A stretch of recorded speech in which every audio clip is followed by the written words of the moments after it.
Bonjour tout le monde et bienvenue dans cette nouvelle émission, le puzzle de la vérité. Alors aujourd'hui, j'ai des invités parce qu'on va vous lancer une série très particulière, mais avant, je vais vous présenter mes invités. Dans un premier temps, j'amène une dame qui s'appelle Claire. Bonjour Claire. Bonjour Christophe. Après, on fait venir un couple d'enfer, le couple ETF. Bonjour Christophe, bonjour Claire. Bonjour. Merci. Merci de nous enfin, recevoir. Et enfin, on a notre quatrième invité. Il paraît que c'est un deuxième Claude, mais c'est pas grave. Bonjour Claude. Bonjour Christophe, bonjour Claire, bonjour Martine et Claude. Bon, Bonjour Claude. alors ce rendez-vous, c'est le premier, mais c'est le premier d'une série. On est d'accord? Il va y avoir d'autres épisodes. Alors, je vais déjà donner la parole à Claire. Elle va nous expliquer la stratégie et comment tu veux que ce genre d'épisode apparaisse à la face du monde. Vas-y Claire, je te donne la parole. Voilà. Donc déjà, je vais vous citer une phrase d'un de nos ancêtres, Montesquieu, qui disait « Il n'y a point de plus cruelle tyrannie que celle qu'on exerce à l'ombre des lois et avec les couleurs de la justice. » Et cette émission, qu'on espère effectivement faire en plusieurs épisodes, tellement le scandale est absolument incroyable, va se faire sous cette phrase, c'est-à-dire qu'en espérant qu'un jour, on pourra sortir de la tyrannie. Donc, cette vidéo donc, est la première d'une série qu'on pourrait appeler les crimes parfaits de la République, qui aura pour objectif de vous raconter ce que des Français honnêtes, comme vous, comme nous, vivent à cause du dysfonctionnement total de la justice française, qui, au lieu de nous défendre contre les escrocs, les fraudeurs, les tricheurs, ceux qui ne respectent pas la loi, aide au contraire nos agresseurs à nous déposséder. Ce scandale qui détruit toute possibilité de vivre ensemble, il faut le comprendre, est tellement improbable que vous aurez certainement du mal à nous croire. C'est pourquoi nous sommes quatre, comme quatre histoires bien différentes au départ, qui sont les mêmes à l'arrivée, et qui sommes des victimes de l'impéritie de ceux que nous appelons, pour faire vite, notre élite. On ferait mieux de l'appeler notre délite, qui sont en vérité des décideurs publics les moins capables de travailler en termes de mission de service public. Alors, pourquoi on va vous dire ce qu'on va vous dire ici, on ne vous l'a pas dit avant. Même si vous avez entendu les uns et les autres des dénonciations qui généralement dénoncent leur tragédie à eux, voilà, et qui dénoncent ça peut-être depuis 30 ans, enfin en tout cas maintenant, grâce à des gens comme Christophe et d'autres, on peut dévoiler ce qui nous est arrivé. Ceci dit, ce qui nous est arrivé, c'est presque un indicible, parce que ce qu'on entend, la conséquence immédiate de l'impéritie de la justice, c'est que nous ne sommes plus dans un état de droit et que tous les Français ne sont plus dans un état de droit, ce qui entend derrière que nous sommes donc dans un état de barbarie, ce qui est le cas, bien que les apparences laissent encore penser que quand on va en justice, on va trouver la justice, quand on va aux impôts, on va trouver des inspecteurs respectueux de nos biens, etc. Ou qui ont une parole qui n'est pas mensongère et qui donc va créer beaucoup de problèmes. Nous-mêmes, pour prendre conscience, il nous a fallu nous heurter à tous ces dysfonctionnements et qui étaient tellement incroyables qu'au départ, de manière isolée, on ne pouvait pas on pouvait pas croire quoi, que c'était. On pensait que ça nous était réservé. Voilà. Et donc, c'est grâce à l'Internet qui nous a permis de nous rencontrer, de comparer nos affaires, qui pourtant étaient de secteurs différents, mais qui nous montraient qu'on se retrouvait face toujours à un même modus operandi. On peut retrouver dans toutes les affaires les mêmes principes de faux, de mensonges, d'irresponsabilité, enfin bref. Voilà, c'est pourquoi vous avez devant vous 5 dépossédés du bénéfice du droit à la justice, qui vont chacun vous faire une petite présentation de leur contexte, si Christophe nous permet, de leur contexte d'intervention spécifique. Bon. Alors, on va déjà donner la parole à Claude, tout de suite. Puis après, on finira avec le dessert, avec Martine et l'autre Claude. D'accord? Ok. Ok. Vas-y, Claude, tu as la parole. Non, non, c'est pas Ouais, toi. alors moi ce qui m'est arrivé c'est assez simple, enfin assez simple, au départ ça semblait assez simple. J'ai acheté une entreprise par laquelle je me suis fait escroquer par un soi-disant associé, mais bon, très compliqué. C'était pas trop le problème, normalement la justice aurait dû me donner raison. Je suis allé en justice la fleur au fusil. Bon, la justice m'a mis une grande baffe en me disant non, non, tu es un escroc, t'es avec ton copain, voilà, vous êtes des escrocs tous les deux.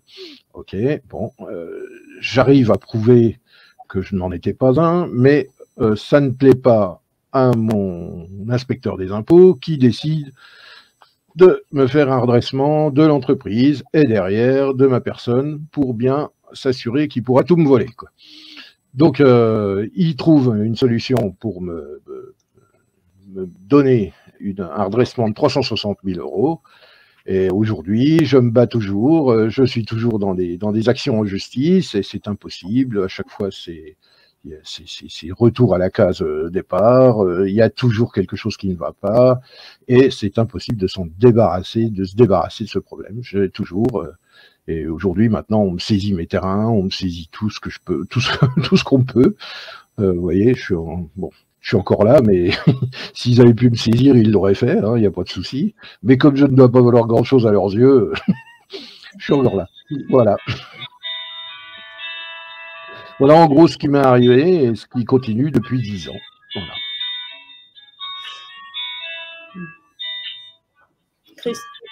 C'est bien. Ça va s'arrêter le téléphone, excusez-moi, je ne sais pas si vous l'entendez, mais bon, c'est. Oui, on l'entend. Donc là, Claude, tu as fait le tour de ta situation, grosso modo? C'est un tout petit tour. Hein.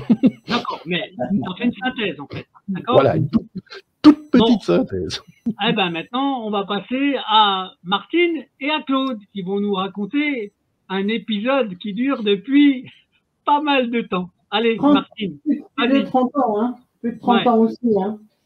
Alors, je vais d'abord vous parler par rapport à l'association parce que maintenant on est en plein cœur, c'est avec l'association.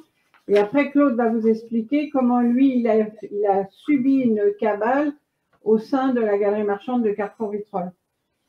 Donc, au niveau de l'association, on est comme tout le monde. Hein. On pourrait croire que chaque citoyen, on croit à la justice dure comme fer avant d'avoir été confronté à elle. Alors, parce que depuis qu'on est adulte, on nous dit tous qu'on est dans un pays des droits de l'homme, que les hommes naissent libres et égaux, et que depuis 200 ans, on avait aboli les privilèges. Mais je crois qu'ils ont remis les privilèges et ardemment. Non, donc, nous étions les premiers à avoir eu la déclaration, un des premiers, parce que nous n'étions pas les premiers, à avoir la déclaration des droits de l'homme et de la Constitution. Et aujourd'hui encore, on a 923 parlementaires élus qui font encore des lois, et tous les jours, ils font des lois. Mais lorsque vous poussez la porte du tribunal de commerce, patatrac, vous êtes confronté à une toute autre histoire où toutes vos histoires de justice s'effondrent autour de vous. Donc, qui est-ce qui règne aujourd'hui dans les tribunaux de commerce? Ce sont les prédateurs, les distributeurs, les bailleurs, les franchiseurs. Ils s'assoient sur les lois de la République en imposant leurs dictats et en appliquant leurs propres lois et leurs codes secrets, avec le concours des élus locaux et la complicité de l'administration. Aujourd'hui, ce n'est plus possible parce que c'est aussi le thème de nos émissions.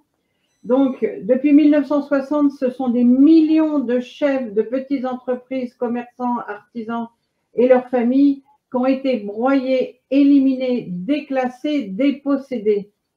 Donc aujourd'hui, on a décidé de se réunir et c'est pour ça qu'on vous remercie, Christophe, de nous aider à faire cette émission parce que tous ensemble, on a décidé de dire ça, ce qu'on a subi, ça suffit. Et on est là pour expliquer à tout le monde comment cela se passe en France, dans les tribunaux de commerce. Et après, c'est une chaîne, puisque comme tu l'as bien expliqué la dernière fois, c'est-à-dire que les mensonges qui ont été faits au tribunal de commerce, on les retrouve à la cour d'appel, on les retrouve en cassation, on les retrouve au tribunal de grande instance, devant les juges d'instruction. C'est-à-dire qu'on nous met sur des voies de garage et on n'a plus qu'il faut courber les chines, courber les chines, courber les chines. Alors nous, on a décidé que non, ça suffit et on va y aller pour dénoncer tous ces scandales. Bien, eh ben, c'est très bien, c'est une bonne idée et je participerai à tout ça, d'accord? Alors Claude, okay. Tu nous fais un petit épisode, toi, de ce qui t'est arrivé dans la galerie à Carrefour Vitrolles. Au départ, en 90, j'étais le président de l'association de Grand Vitrolles. Et certains des commerçants, quand ils ont eu vent qu'il allait y avoir une galerie marchande, une autre galerie, une plus grande galerie, ils ont attaqué le processus qui obligeait les commerçants à adhérer à l'association. Alors, les commerçants de Grand Vitrolles. Les commerçants de Grand Vitrolles, oui. Donc, j'ai réagi, j'ai pris comme avocat mon avocat, Jean-Jacques Anglade, et il était le maire de Vitrolles. Mais auparavant, moi, j'ai toujours été bien, j'étais content de lui.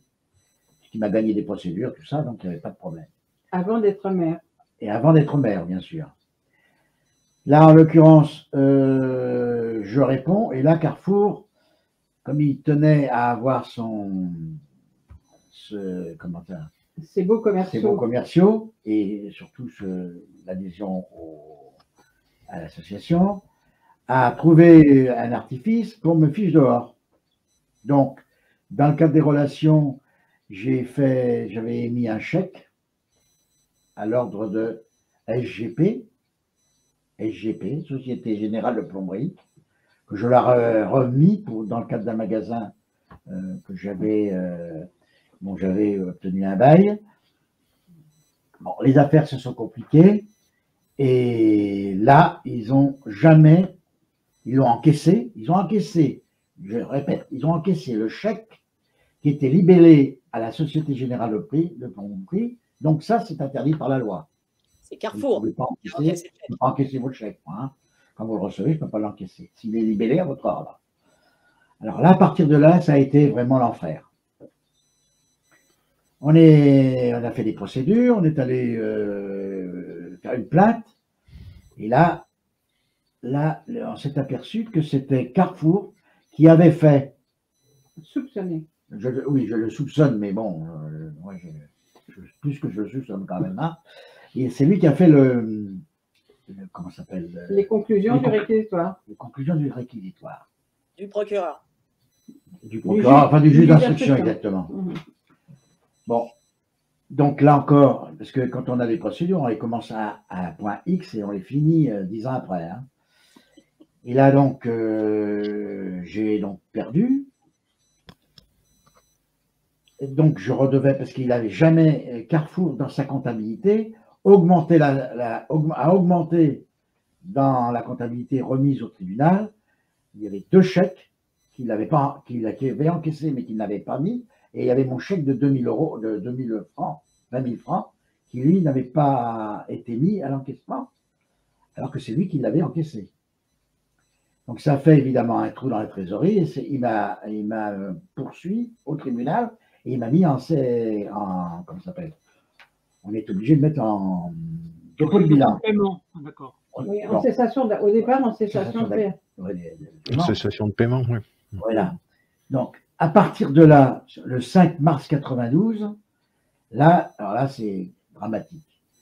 On dépose le bilan avec mon avocat et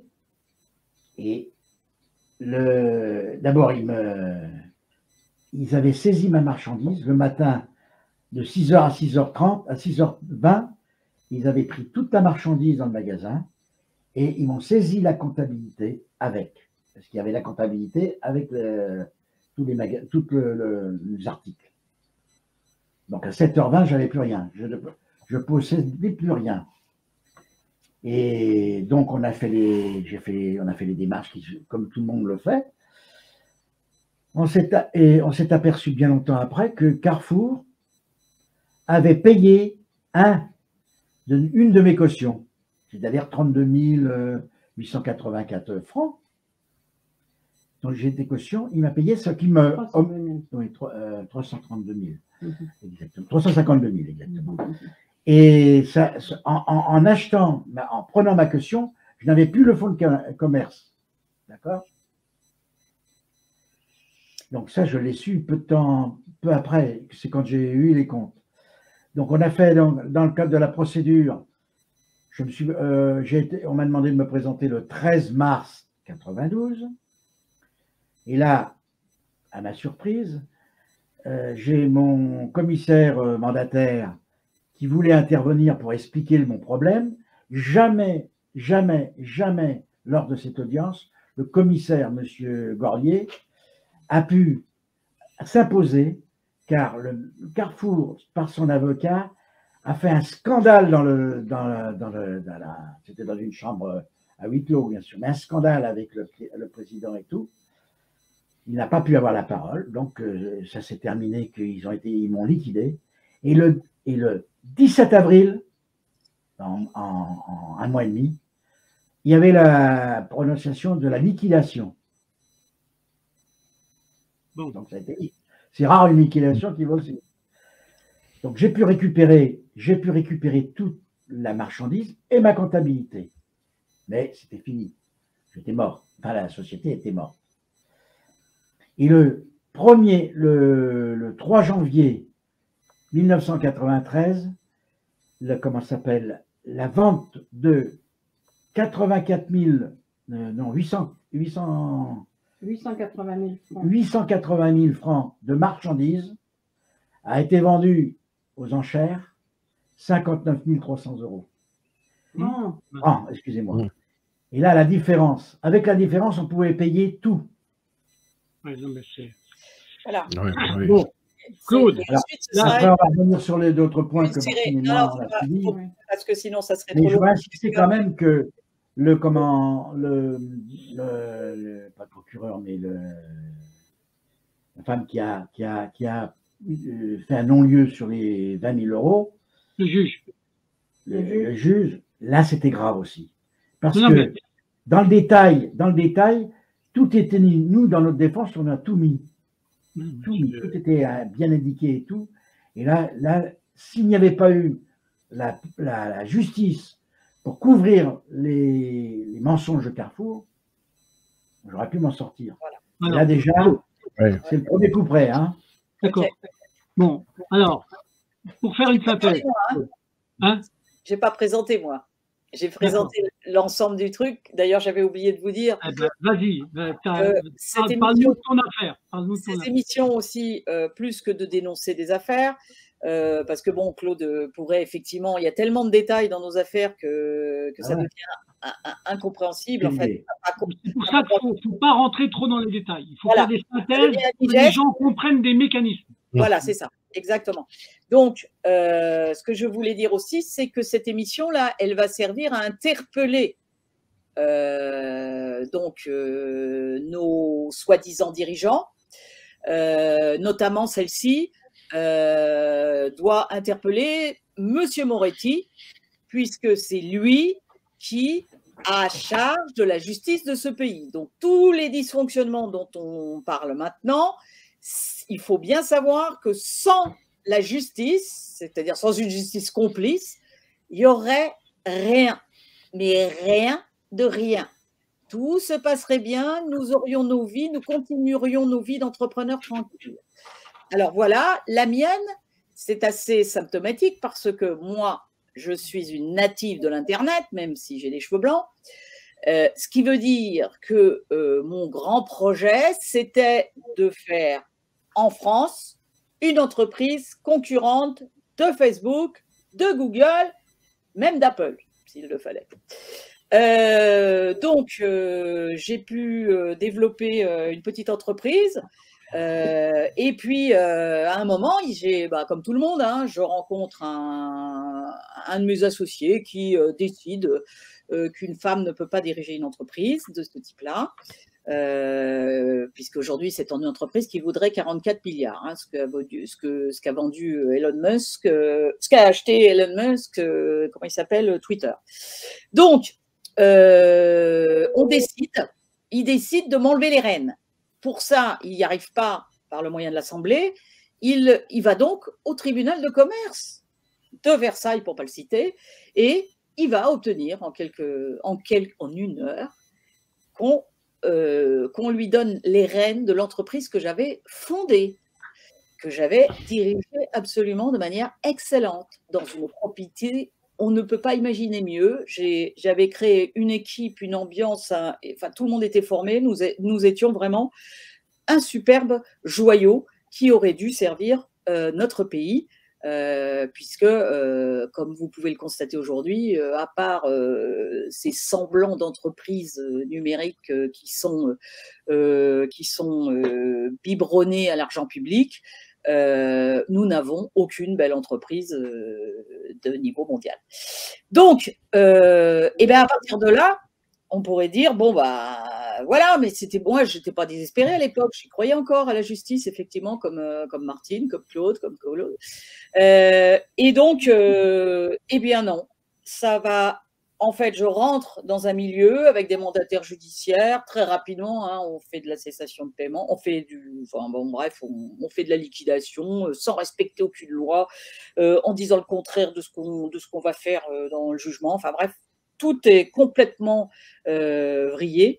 Et ça va être 7 ans de calvaire absolument infernal, où je serai obligée de consacrer toute ma vie à essayer de parer au coup, parce qu'ils vont faire des multiples procédures jusqu'à me faire mourir s'ils peuvent, hein, et pour me piquer tous mes biens à moi personnels, alors que je n'ai jamais fait aucune faute. Voilà. Et on m'accuse de toutes sortes de choses. On me met en garde à vue, on me met en prison, on veut me mettre en prison, et ils utilisent tous les outils de la justice pour me faire disparaître. Donc, je ne vous en raconterai pas plus. Si sur Internet, il y a des endroits où je raconte plus en détail, et puis on verra plus tard.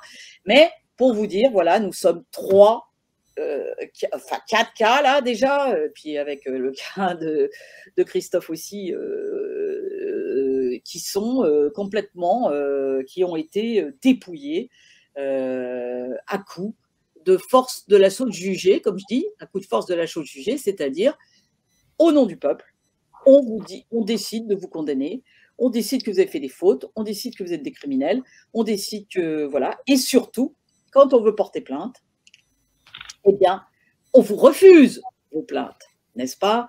Comme ça, c'est pratique. On ne peut jamais se défendre de tout ce qui nous arrive. Je pourrais rajouter un tout petit truc. Quand tu déposes plainte, des fois, ils les retiennent, mais c'est pour mieux que la victime devienne coupable. Voilà. D'accord? Oui. Ils savent faire ça. Alors, moi, je ne raconterai pas mon histoire parce qu'elle est déjà en ligne sur Internet. Il suffit qu'ils aillent voir mon association Morpheus Ethica, mais j'ai vécu ce que vous avez vécu. D'accord? Sauf que la chance que j'ai eue, c'est que j'ai pris ça comme une leçon de la vie. Et j'ai voulu utiliser ce que j'ai vécu pour pouvoir démontrer des techniques, des manières de faire et de les théoriser, pour faire comprendre aux gens comment on pouvait spolier un entrepreneur. Alors, si en France, il y a 400 mandataires qui arrivent à bousiller 50 000 entreprises en moyenne par an et de leur voler le patrimoine, c'est qu'il y a des raisons. Et on en parlera dans les émissions, dans les épisodes. Il y a des raisons. Au-delà d'enrichir le mandataire, au-delà d'enrichir les copains du mandataire, il y a beaucoup d'argent en jeu. Il y a beaucoup d'argent en jeu. Alors, il peut y avoir des enjeux qui sont dans l'intérêt des chaînes de magasins, comme Carrefour, par exemple. Et là, on va comprendre que l'argent n'est pas perdu pour tout le monde. Quand on découvre qu'une partie de l'argent qui est volé, qui est spolié, finance même les partis politiques, quand on découvre que des mandataires judiciaires qui volent les biens immobiliers, qui volent les maisons, qui volent les terrains, les revendent essentiellement à des juges, à des procureurs, à des gens d'autorité ou à des politicards, les gens ils vont comprendre que la justice, elle est impossible en France. Impossible. On a perverti les juges. On les a corrompus. On les a achetés. Donc il y a un moment donné, vous allez tomber sur un juge de temps en temps qui n'aura pas été racketté, qui n'aura pas été dans le système du racket des autres. Pardon. Et là, ça va arriver une fois sur combien? Donc quand on regarde maintenant le mécanisme des liquidations judiciaires, comment on fait? Et si on fait des synthèses, vous allez tout de suite comprendre que l'axe primaire, c'est d'utiliser le mensonge dans les procédures, le mensonge, et de faire deux choses pour arriver à vous liquider. De vous inventer des dettes, vous augmentez votre passif, et de vous dévaloriser toute la valeur de vos actifs. On vous volera les stocks, par exemple, d'accord? Et ainsi de suite. Mais ce qu'il faudra que les gens comprennent, c'est que au sein même des liquidations judiciaires, quand on passe par un tribunal de commerce, il ne faut pas que les gens oublient que dans nos créanciers, il y a aussi des complices du système. D'accord? Quand on déclare ses dettes, quand on déclare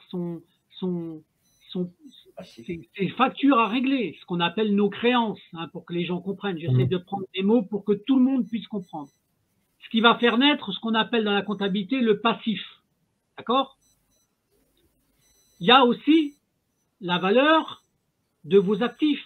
Or, ce que les gens ignorent ou que les gens ne comprennent pas et qu'il va falloir faire comprendre aux gens, c'est que par exemple, quand vous avez une dette parce que vous devez de l'argent à votre banquier, c'est parce que le banquier vous a fait un prêt. Or, le prêt, il a fait une chose très particulière, le prêt. Il a financé la valeur de vos actifs. Il a aidé à créer votre idée, votre fonds de commerce, à ménager, à acheter des meubles, à acheter du stock. Si je prends des images très simples, si on vous dit, bah, par exemple, le banquier vous a prêté 50 000 euros, je vais prendre des chiffres ronds pour que ça soit très simple, d'accord? 50 000 euros, vous en avez déjà payé 40 000, le banquier, au moment de la liquidation judiciaire, il va déclarer qu'il lui manque 10 000 euros. Et la créance, elle sera bien due, c'est bien encore 10 000 euros. Mais le mandataire, lui, ce qu'il fera pour pouvoir vous couler, les 50 000 euros qu'on crée une valeur de fonds de commerce de 50 000 euros, il les fera disparaître. Il les fera disparaître. Donc, il y a un moment donné, vous vous retrouvez toujours avec la facture qui est due, mais ce qu'avait payé l'emprunt, quel que soit le montant, la valeur, elle disparaît par les mandataires. Et une fois qu'on a commencé de comprendre ça, on peut donner des explications aux gens. On leur dit, mais attendez, mais comment ça se fait qu'on liquide des entreprises? Eh ben, c'est aussi simple que ça. On invente des dettes et on cache la valeur des actifs. Ça fait qu'il y a un moment donné, on est en position négative, comme l'a arrivé à Claude, comme ça arrivé à Martine, enfin à l'autre Claude ou à Claire.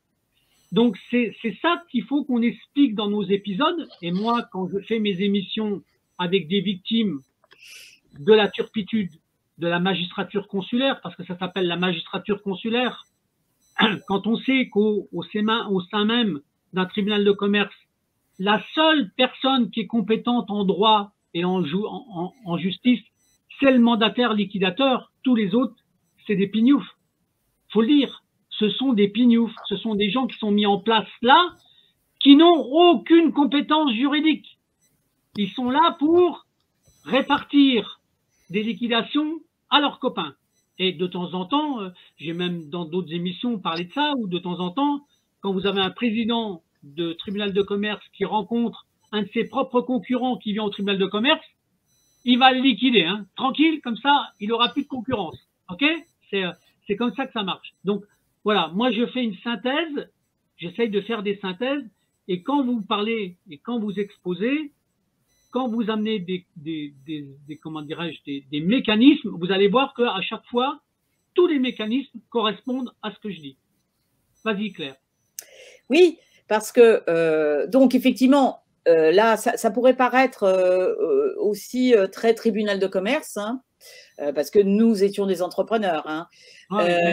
Mais nous qui avons créé maintenant le syndicat des usagers de la justice, donc de tous les usagers de la justice, on s'aperçoit que dans tous les contentieux, nous avons ces mêmes mécanismes d'inversion de culpabilité, hein, comme tu le dis, parce que c'est un des gros, c'est une façon de faire. Vous venez en tant que victime et on vous dit, voilà, c'était les histoires des femmes qui se faisaient battre ou qui étaient violées, et on leur dit, mais attendez, on va demander au criminel, c'est votre point de vue, on va demander au criminel ce qu'il en pense. Vous êtes sûr que le criminel va expliquer exactement les faits et sa culpabilité.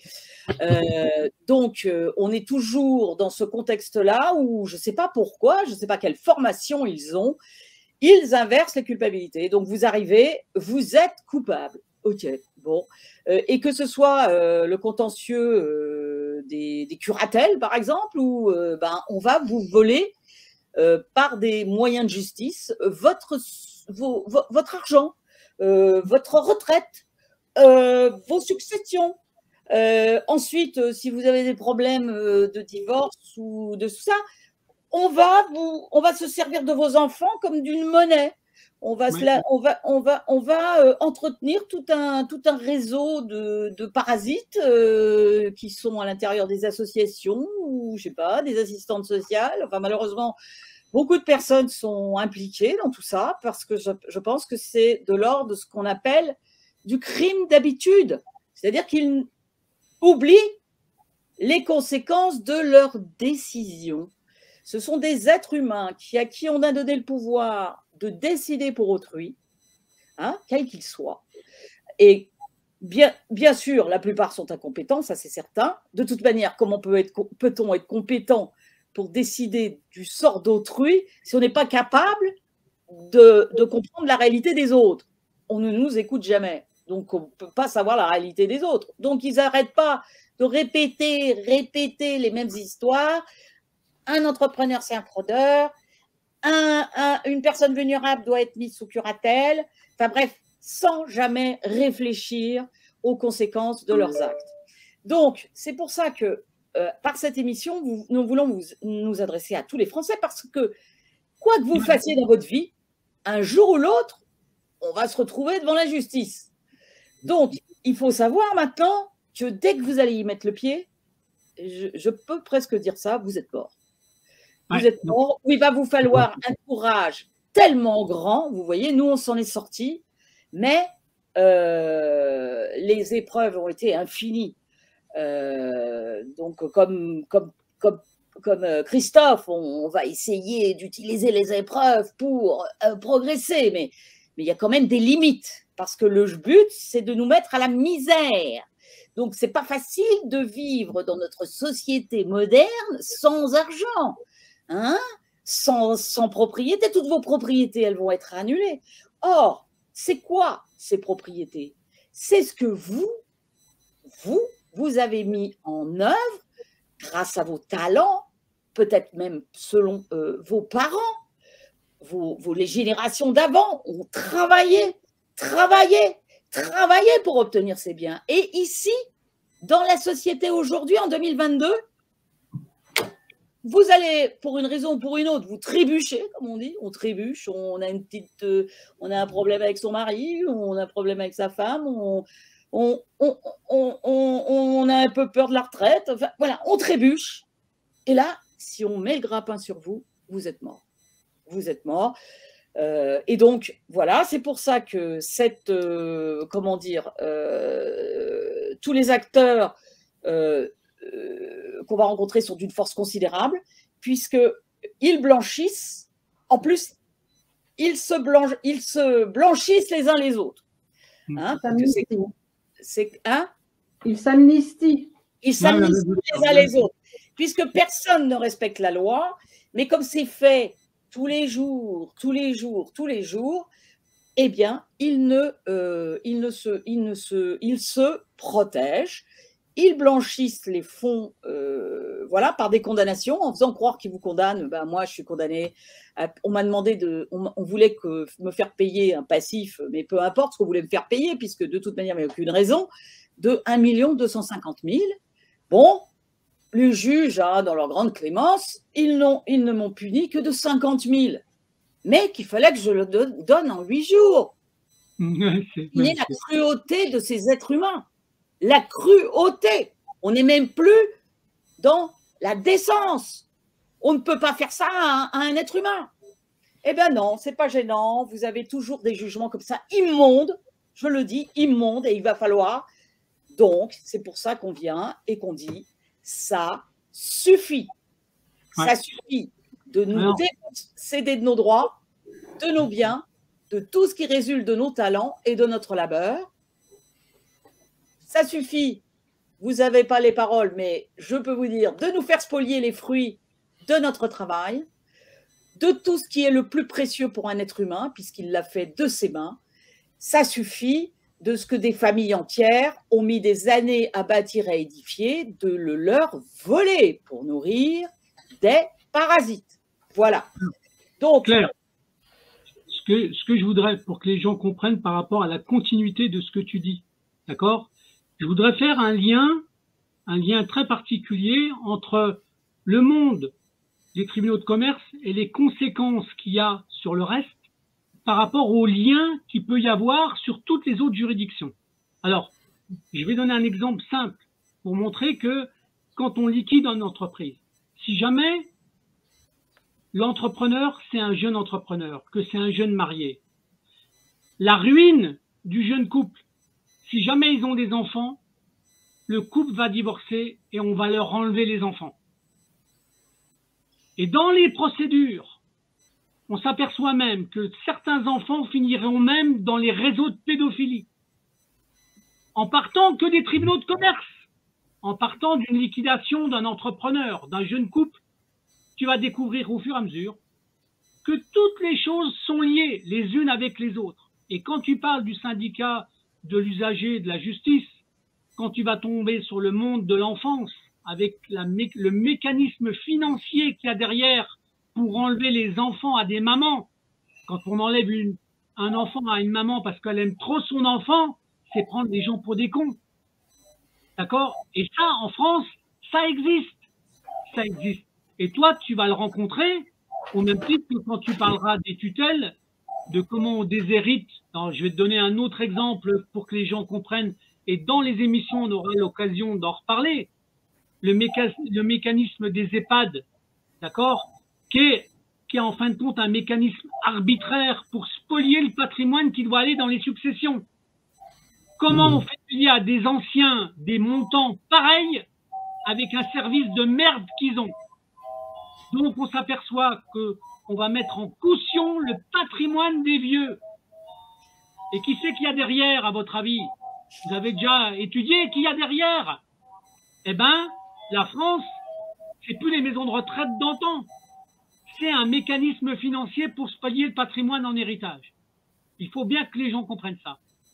Et ça fera partie de débats qu'on aura dans ces émissions-là pour montrer la perversité qu'il y a dans les mécanismes, au-delà même de la magistrature consulaire, des tribunaux de commerce, des prud'hommes, des autres recours, tous les recours qu'on fait, comme disait Claire tout à l'heure, avec l'autorité de la chose jugée et les mensonges qu'on poursuivra à chaque fois dans toutes les procédures.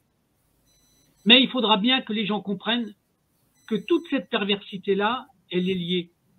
toutes les choses entre elles sont liées. Et au fur et à mesure qu'on va amener des gens qui parlent, des témoignages, les gens vont comprendre qu'il n'y a rien qui se fait sans qu'il n'y ait pas une stratégie derrière ou au-dessus. Parce que, à mon avis, la stratégie, elle est au-dessus quand même. D'accord? Mais c'était un épisode que je voulais ramener en complément, Claire. C'est tout. Ouais, d'accord. Non, mais tu as raison. Alors, on voulait, je ne sais pas si vous êtes toujours d'accord, mais chacun de nous devait donner très rapidement des comment dire, des modalités de faire. Comment ils font, quoi. Comment ils font, quels sont un petit mécanisme, quoi. Donc, moi, je commence et je vous parle un peu ce qu'a dit Christophe d'ailleurs. En fait, le principe, c'est une fois que vous êtes en liquidation, donc effectivement, ils s'attaquent à vous. Ils s'attaquent à la personne physique, hein. C'est-à-dire, au lieu de faire leur travail, hein, un mandataire, ça doit vendre les actifs et ça doit désintéresser les créanciers. Ça fait comme s'il n'y avait pas d'actifs et ça suppose que ça porte plainte tout de suite contre vous pour escroquerie ou abus de confiance, banqueroute, est-ce que vous voulez. Et surtout, ça va donc viser à vous décrédibiliser sur toute la justice et ensuite on vous envoie plein de procédures. Et alors la procédure la plus magique, franchement elle est géniale, c'est ça commence par on vous déplace la date de cessation de paiement. Or, je ne sais pas si vous voyez, hein, moi j'ai beau, par exemple, la date de mon mariage, je peux décider de la déplacer, mais il y a comme un impossible. La date de naissance de mes enfants, je peux essayer de la déplacer, mais il y a un impossible. Eh ben non, la justice, tout est possible, tout puissant. On déplace des dates de décision dans le temps. Et sous ce prétexte-là, vous y croyez même pas quand vous commencez à fréquenter ces gens-là. De quoi tu me parles là? On déplace des dates de décision dans le temps, ouais, ok. Et on voit même pas pourquoi ils font ça. Eh bien si, vous imaginez, parce que si vous avez déplacé la date de cessation de paiement dans le temps, ça veut dire que vous auriez dû fermer votre entreprise 8 mois avant le fait qu'elle est fermée. Enfin, selon le juge, qui n'est pas là au moment où elle doit décider. Et donc, vous vous retrouvez avec ce qu'ils appellent gentiment une période suspecte. Hein, c'est même pas dans la loi, mais c'est pas grave. Tout le monde utilise le même langage. Et là-dedans, tous vos actes de décision vont être considérés comme des actes frauduleux. Enfin, peuvent être considérés comme des actes frauduleux. C'est-à-dire, vous mettez de l'argent sur le compte dans votre compte courant pour aider un petit défaut de trésorerie. Arrive de l'argent, vous retirez l'équivalent de cette somme pour refaire l'équilibre. Ah, on ne regarde que l'acte où vous avez sorti l'argent. Oui, non, mais bien sûr. Donc, vous êtes un fraudeur. Vous avez sorti de l'argent.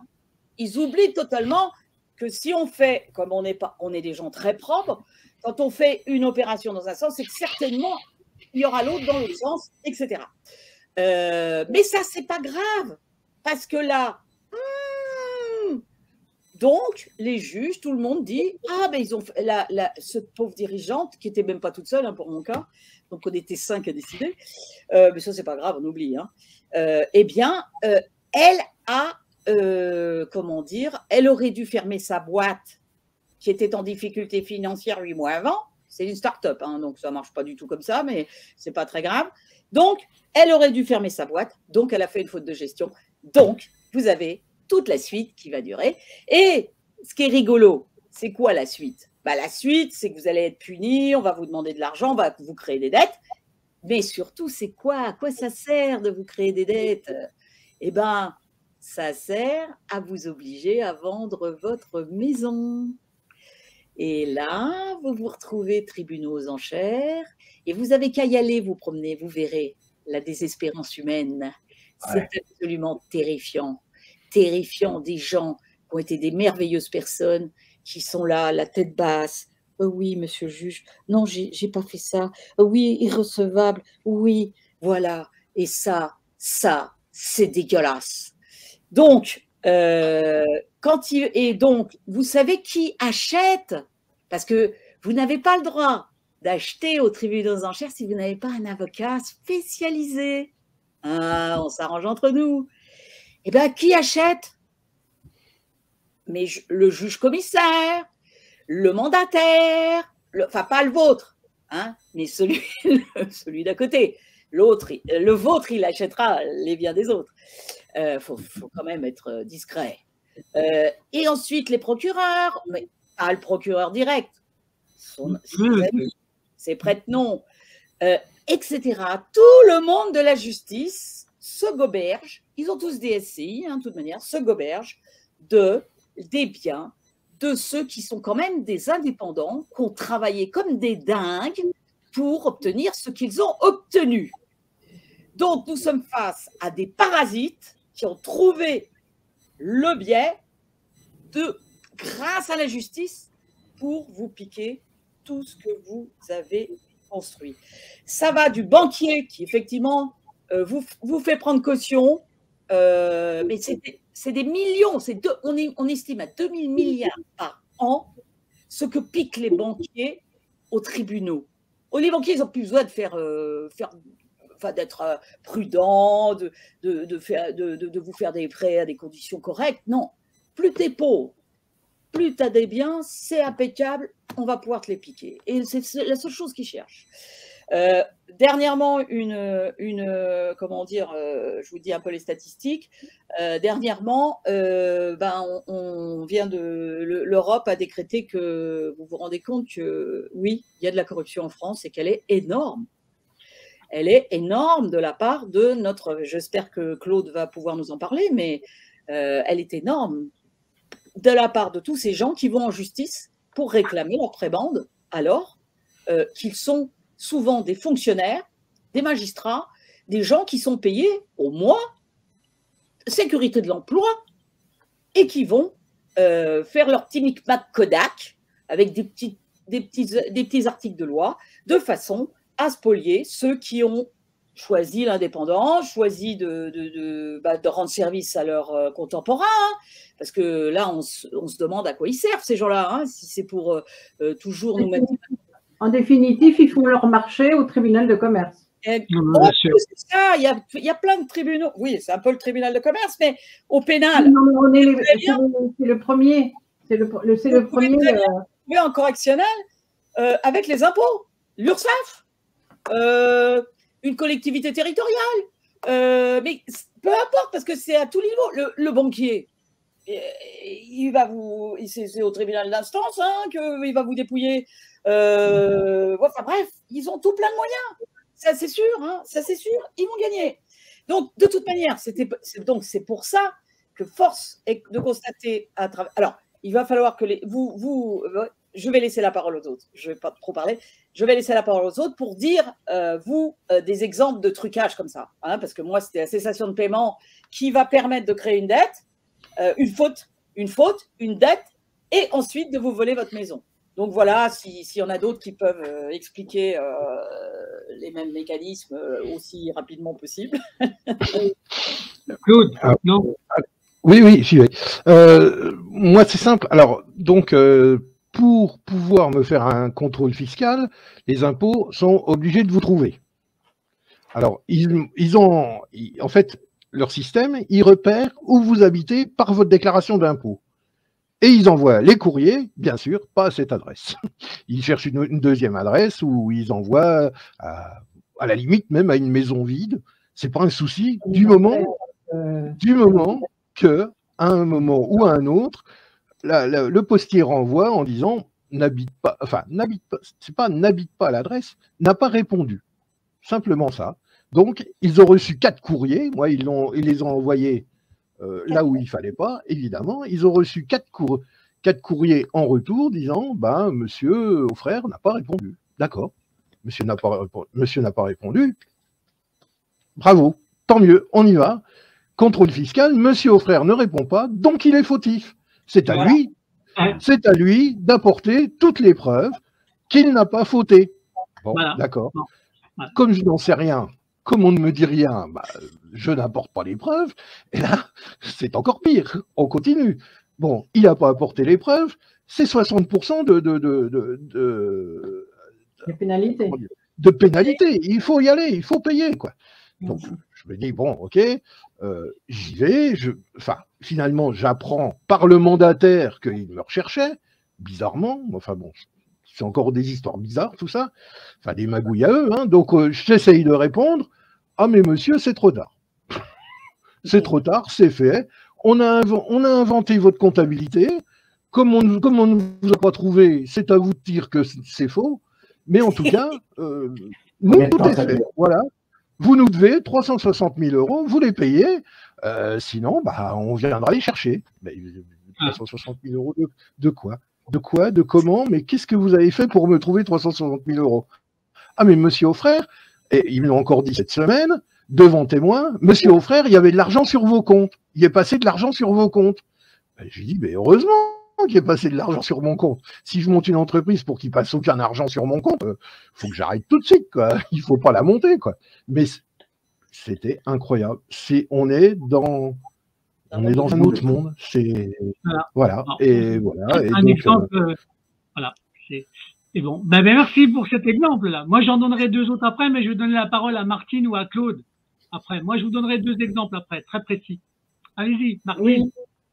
Alors moi, je vais vous expliquer comment ça a commencé. Hein. C'est pareil, on l'a déjà expliqué, mais c'est bien de le rappeler. C'est que la société Carrefour, lorsqu'elle a obtenu un permis de construire qui prévoyait la démolition de mon magasin, elle me signe en même temps un bail sur le local qui va être détruit. Donc, c'est ce que vous dites. Et après, ils vont faire des mensonges sur mensonges au tribunal.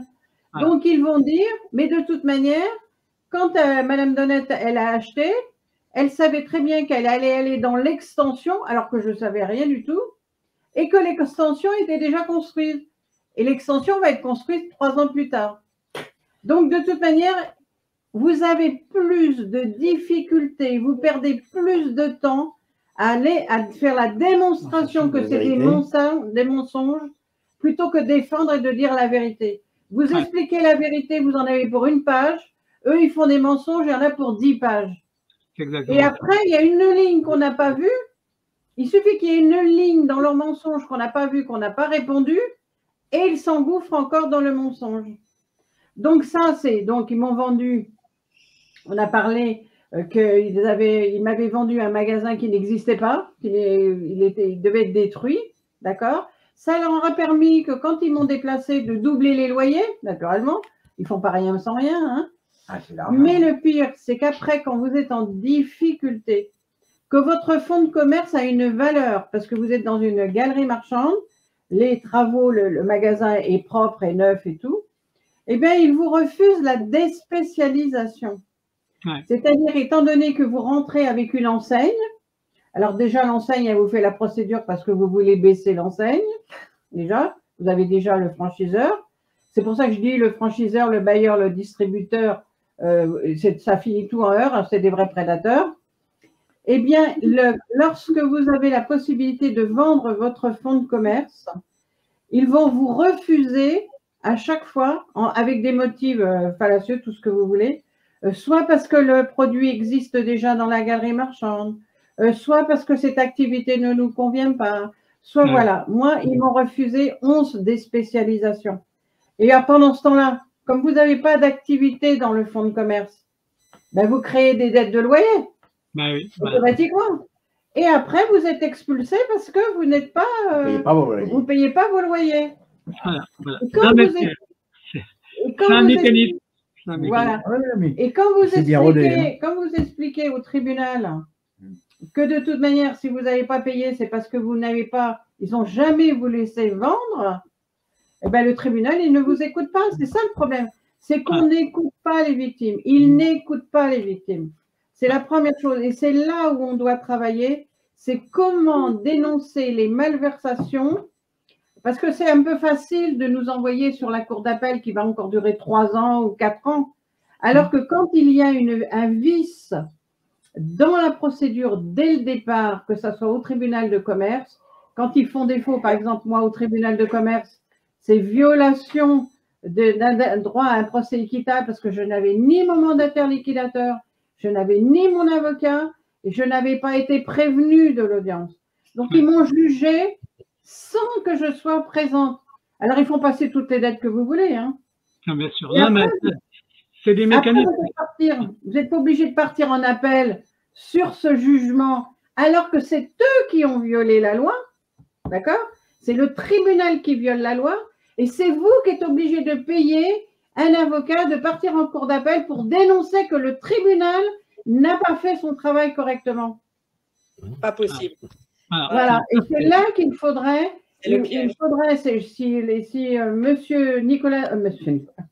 Monsieur Éric Dupond-Moretti voit notre vidéo, j'espère que c'est là qu'il faut qu'il mette en place des commissions pour que le citoyen puisse dénoncer une fraude flagrante du tribunal, qu'il fait un mauvais jugement, que c'est le président du tribunal qui a violé la loi. Parce qu'on ne peut pas attendre, on va partir après en cour d'appel, mais vous n'avez plus d'argent, vous n'avez plus rien. Ils vous mettent en, comment ça s'appelle, en interdiction bancaire, parce que c'est ça qu'on n'a pas parlé. C'est qu'en plus, ils vous mettent en interdiction bancaire. On le fera dans le prochain épisode, ne t'inquiète pas, Martine. Oui, alors, dans le temps, les voleurs, ils étaient marqués avec un V dans le dos, mais nous, ils nous mettent un L de liquidation judiciaire. On ne peut plus rien faire, on ne peut plus remonter sa vie, on ne peut plus recréer sa vie, on ne peut plus avoir de compte bancaire. Et on casse sa vie à cause de ça. Ils nous cassent la vie et ils nous cassent c'est la vie, ils nous cassent la vie. Bon. Ok. Merci Martine, merci. Alors, moi je peux donner un exemple? Oui, vas-y, bah toi aussi, oui, allez, on fait partie du. Alors, des exemples qui sont avec des preuves à l'appui, parce qu'attention, je vais vous en annoncer 2 cas. Donc, c'est comment on fait augmenter le passif. Comment on fait augmenter le passif? Alors, il y a une première technique pour augmenter la dette pour pouvoir vous liquider. C'est par exemple quand vous avez un dégrèvement fiscal qui doit réduire le passif, c'est le mandataire qui le reçoit, mais le mandataire le dissimule et ne le déclare pas. Et moi, je l'ai déclaré, j'ai la copie, d'accord? Le mandataire, pour pouvoir mettre 10 000 € de plus dans le passif, a dissimulé un dégrèvement fiscal. D'accord? C'est donc, ça c'est une des techniques. Maintenant, je vais vous en donner une deuxième. Comment on vous invente une deuxième dette? Mais là, attention. Là, je vais vous en parler. Mais actuellement, c'est en train d'être étudié par des journalistes. Pourquoi?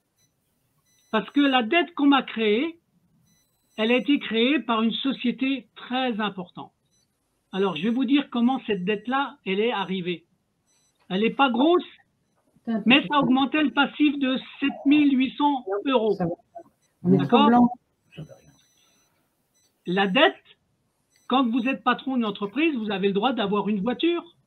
Vous avez une voiture d'entreprise avec un bail, avec une location.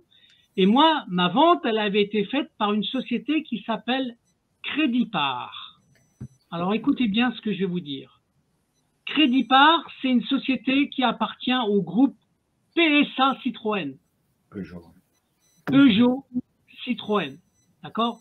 C'est la banque Attendez, c'était le mécanisme qui finançait toutes les voitures que vous achetiez, soit chez Citroën, soit chez Peugeot. J'ai donc un contrat depuis quelques années avec une location d'une voiture. Et à un moment donné, je suis simplement obligé de changer de banque de prélèvement. D'accord? Eh bien, le mandataire, avec Crédipart, il y a un incident très bête, où il considère que j'ai pas payé un loyer. J'ai pas payé un loyer. Donc, c'était avant que je sois en redressement judiciaire. Hein. C'était un incident bête. Il ne s'était pas aperçu que j'avais changé de compte de prélèvement. Donc, mais la mensualité, elle était bien prélevée. Il déclenche une saisie de la voiture. Écoutez bien. Il déclenche une saisie de la voiture en déclarant que j'ai pas payé un loyer. Je peux prouver par A plus B que j'ai payé non seulement le loyer qui n'était pas payé, mais qu'ils ont continué de prélever pendant 3 mois après. Sauf que qu'est-ce qu'a fait le mandataire? Le mandataire, dans mon opposition à la dette, pourquoi? Parce que quand ils saisissent votre voiture, ils la revendent Et la différence de prix, elle vient dans votre dette à vous. C'est-à-dire que si la voiture vaut 20 000 euros, qu'ils la vendent 13 000, les 7 000 euros, c'est pour vous, dans votre dette. C'est exactement ce qui s'est passé pour moi. C'est-à-dire que, alors que le groupe Citroën m'avait reconnu qu'il y avait eu un incident administratif et tout, eh ben, le mandataire, au lieu de rejeter la dette, d'accord, il l'a incorporé dans le passif en validant la demande de crédit part. La chance que j'ai en 2022, c'est qu'il y a un journaliste qui me contacte il y a 2 mois. Et tu sais ce qu'il me dit, le journaliste? Il me dit, mais tu as publié une vidéo. Et la vidéo, si les gens ont envie d'aller la voir, j'ai même la particularité de donner le nom du mandataire avec son prénom, sa photo, et pendant 1 minute et demie, je la traite de salope. J'espérais qu'elle allait déposer plainte contre moi il y a 4 ans, à cause de ça. Elle l'a jamais fait. Elle a jamais déposé plainte parce que j'avais les pièces qui étaient avec. Mais le journaliste, lui, qu'est-ce qu'il me dit? Il me dit une chose très importante. Il me dit, est-ce que tu sais que ton dossier, tu as la preuve qu'une banque peut être alimentée par de l'argent volé? Pourquoi? Parce que Crédit Part a créé une banque qui s'appelle la banque PSA, la banque Peugeot, la banque PSA. Et moi, mon dossier peut montrer ou peut démontrer qu'un banquier finance sa banque avec de l'argent volé. C'est ce que m'a dit le journaliste. Et je trouve ça excellent. Donc, au lieu de faire un mauvais procès, je vais essayer de faire un bon compromis. Mais voilà, c'était pour vous dire qu'en tout cas, pour monter ou augmenter un passif, soit on vous dissimule des avoirs, soit on vous invente des dettes. Voilà, c'était ça la synthèse. C'est pas beau, hein? Donc, je pense que c'est pas mal. On a fait un petit tour de tout ça. Qu'est-ce qui est intéressant, c'est de tirer des conclusions un petit peu générales. Donc, nous sommes force est de constater à travers nos expériences, mais qui sont les expériences de beaucoup de gens derrière nous. Hein. Bien sûr. Puisque depuis qu'on a fait le syndicat, le nombre de dossiers qui nous arrivent est absolument gigantesque. Donc, véritablement, c'est une constante de la vie en société française. En fait, le problème, donc, nous, on l'identifie, c'est la décision publique. C'est-à-dire tout ce qui est de l'ordre de la décision publique, que ce soit pris par les préfets, que ce soit pris par les, par ceux qui font les lois, que ce soit pris par les magistrats, par les gens des impôts, il y a un problème gravissime, c'est que ces décisions publiques, aucune presque, hein, on est pratiquement, enfin moi j'attends de trouver une décision publique qui est prise dans l'intérêt du dossier qui leur est donné. Hein. Par exemple, avec les expériences de Martine Donnette et de Claude Dio, on voit comment les supermarchés ont rempli la France en faisant des faux, en n'ayant pas le permis, et que les législateurs, quand ils voient que c'est un peu trop difficile pour que la justice elle leur donne raison, hop, faut une petite loi pour les aider.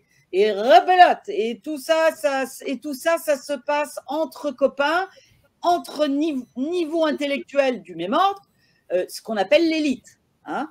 Donc, tous ces messieurs, dames de l'élite, j'espère que vous verrez cette vidéo et que vous viendrez nous dire si vous êtes d'accord avec notre diagnostic. OK? Ça, ce sera déjà très sympathique parce que la question est que l'on veut vous poser. Qui peut vivre, à part vous, dans des conditions pareilles? Plus personne ne respecte la loi. Et celui qui ne la respecte pas, il est sûr de gagner. Quand vous vous retrouvez dans un procès où vous venez vous plaindre de quelqu'un et qu'à la sortie du procès, cette personne se fait récompenser sur des faux et que vous vous faites punir, allez-y les gars. Comment on comprend ça? Hein, on nous a appris à l'école, si tu fais des faux, tu es puni, mais si tu fais du bien, tu es récompensé. Et là, vous vous trouvez tout le temps avec des fraudeurs qui sont récompensés. Donc, monsieur le ministre de la Justice, tout ça, ça ne marcherait pas si la justice était correctement formée. Parce que là, je ne sais plus à quel sein me vouer. Comment se fait-il que plein d'êtres humains font le contraire de ce que leur mission publique leur demande? On est bien normalement en justice pour appliquer la loi. Donc, nous, si on y vient, c'est parce qu'on pense que la personne qui est face à nous ne l'a pas appliquée. Et donc, de se retrouver dans ce pataquès qui va foutre nos vies en l'air, c'est absolument incompréhensible. Et en tout cas, c'est invivable. C'est fini, ça ne peut plus durer. Donc, à part les malhonnêtes, il n'y a que les gros malhonnêtes qui peuvent s'en sortir dans cette société française. C'est incroyable, mais c'est comme ça. Que tous ceux qui sont fonctionnaires, hein, parce qu'ils sont payés à vie, ils ont la sécurité de l'emploi, et voilà. Et ils tripatouillent entre eux pour enlever la vie des autres. Qu'est-ce que c'est que ça? C'est même pas humain. Hein? Il vaut mieux des fois, vous vous rendez compte, les suicides des paysans, les suicides des entrepreneurs, les suicides de tout le monde d'ailleurs, des jeunes, des enfants, des malheurs. Les maladies chroniques, et toutes les maladies chroniques. Les accidents. Mais tout ça, c'est dû à vos décisions. Si vous avez le pouvoir de décider pour autrui, vous devez assumer les conséquences de ces décisions. Imaginez, mettez votre main dans le feu, vous allez voir. Hein, si vous ne réagissez pas comme il faut réagir, alors pourquoi vous nous poussez avec votre bras armé à mettre la main dans le feu et à la brûler pour qu'on ne puisse plus rien faire? C'est une honte. Donc, monsieur le ministre, mais après, on s'attaquera à tous, hein, parce qu'ils sont tous coupables. Notamment le ministre de l'économie, le ministre, enfin bref, passons. Le ministre de la Santé, hein, parce que lui aussi, les décisions qu'ils prennent. Voilà. Donc tout est faux. Tout est faux. Nous vivons dans une fausse société où tout s'inverse. Aucune logique. Ils nous fracassent l'entendement. Arrêtez de nous fracasser l'entendement. C'est fini. C'est fini. À partir d'aujourd'hui, nous sommes tous d'accord. C'est fini. Soit vous faites votre travail, soit vous quittez la fonction publique. Vous quittez les lieux de décision publique. Aussi, et d'ailleurs, comment dire, je vais vous dire, il y a même quelque chose d'assez étrange. C'est que monsieur Macron, d'habitude, hein, on le met dans la même case. Eh bien non, monsieur Macron est d'accord avec nous. Il a écrit, juste avant les États généraux de la justice, une petite lettre au CSM en leur disant, afin d'éviter que ce mécanisme par lequel la justice ne fait plus de justice, mais fournit des armes, jugement faux, à des criminels, afin que ne soit plus et avant que soit dévoilé au grand jour ce scandale qui immanquablement fera risquer la vie ou le lynchage aux magistrats. Vous imaginez? Les gens sont tellement foutus en l'air qu'un jour ou l'autre, ils vont pas pouvoir. Il y en a qui seront trop bas pour se retenir. Nous, on est bien, on raisonne, on vient, on fait des conclusions, on travaille sérieusement pour essayer de faire comprendre qu'il faut qu'ils changent leurs idées. Mais non. Donc, pour cela, le président, monsieur Macron, écrit à Madame Arens, à l'époque, qui était la chef, presque le haut top de la chancellerie, l'invite, lui demande de définir, alors c'est bien parce qu'il utilise des bons mots, de définir les limites jurisprudentielles à l'immunité des magistrats, notamment lorsque l'acte du juge n'est juridictionnel, vous écoutez bien, qu'en apparence, donc n'est pas un acte juridictionnel, qui dès lors ne saurait être contesté par les voies de recours habituelles, puisqu'un juge ne peut apprécier ce qui est sans base légale ou ce qui s'appuie sur des mensonges, sur les faits. Voilà. Aussi, il dit, ou par exemple dans les cas où l'acte de juger est intervenu pour des motifs étrangers à ce qui devait fonder la décision en regard de la saisine, des faits qui ont nécessité la saisine. Là, on est tout le temps comme ça. Ils choisissent d'autres saisines. Ils ne choisissent pas notre saisine. D'accord? Et puis, il rajoute, ou encore, lorsque l'acte juridictionnel est marqué par une erreur d'appréciation tellement grossière, vous en avez vu, hein, des appréciations grossières, qu'elle ne saurait traduire qu'une absence fautive de professionnalisme, voilà, et ou procéder d'une erreur procédurale résultant d'une violation grave et délibérée d'un principe ou d'une règle de droit. Eh bien, il a demandé à ce qu'on s'en occupe.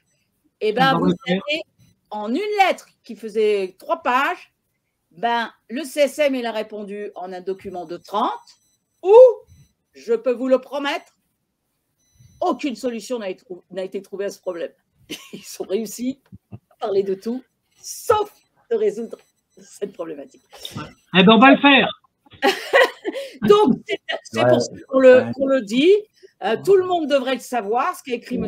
Macron. Et M. Macron est avec nous. Je pense qu'il veut que notre pays possède une justice correcte. Là, nous en sommes très, très loin. Nous avons évidemment des solutions, mais on ne vous les présentera pas tout de suite parce qu'il faut venir nous voir et nous revoir. Et quand vous serez prêts à recevoir ces solutions, nous vous les donnerons. Mais dès aujourd'hui, avec ces vidéos, nous voulons que tous nous reprenions en cœur. Ça suffit. Ça suffit. Ça suffit. Ça suffit. Ça suffit. Ouais, quand même.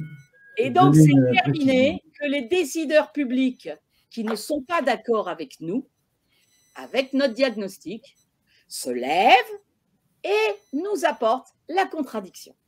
Merci beaucoup à messieurs, dames, à tous nos spectateurs et à tous les décideurs publics qui voudront bien jouer le jeu. Voilà. Bon.